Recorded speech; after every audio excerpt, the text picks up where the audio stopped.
صبح کے سکون میں ڈوبا ہوا ایک چھوٹا سا گاؤں تھا۔ ہوا میں ٹھنڈک، کھیتوں میں تازہ ہریالی اور دور دور تک پھیلی خاموش روشنی، سب مل کر ایک پرسکون منظر بنائے ہوئے تھے۔ گھر کے سامنے مٹی کی پگڈنڈی تھی جو سیدھی ہرے بھرے کھیتوں کے درمیان سے گزرتی تھی۔ انہی کھیتوں کے بیچ میں ایک بہت بڑا پیپل کا درخت کھڑا تھا۔ اس کے سائے میں ایک گائے آرام سے بیٹھی جگالی کر رہی تھی۔ اس کی سانسوں کی آواز بھی ماحول میں مزید سکون گھول رہی تھی۔ قریب ہی ایک ننھا سا بچہ اپنے چھوٹے ہاتھوں میں پانی کا جگ پکڑے پودوں کو پانی دے رہا تھا۔ اس کی آنکھوں میں خوشی تھی، جیسے وہ دنیا کی سب سے قیمتی چیز کو سنبھال رہا ہو۔ پانی مٹی میں جذب ہوتا تو مٹی کی خوشبو ہوا میں پھیل جاتی، وہی خوشبو جو انسان کے دل کو زندہ کر دیتی ہے۔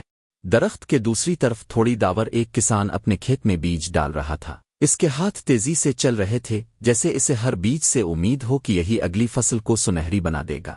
اس کے ارد گرد پھیلے کھیت ایسے لگ رہے تھے جیسے ہر طرف سونہری دھوپ پگھل کر بکھر گئی ہو۔ آسمان نیلا تھا، بالکل صاف، اور اس پر چڑیاں قوس و قزح جیسے گروہ بنا کر الفاڑ رہی تھیں۔ ان کی چہچہٹ ہلکی ہوا میں گھل کر ایک موسیقی سی بنا رہی تھی۔ گائے نے اپنی ٹھنڈی سانس باہر نکالی، بچہ مسکرا کر واپس اپنے پھولوں کو دیکھنے لگا، اور کسان نے بیجوں کی تھیلی بند کر کے آسمان کی طرف دیکھا۔ اس لمحے ایسا لگ رہا تھا جیسے زندگی بھی انہیں دیکھ کر مسکرا رہی ہو۔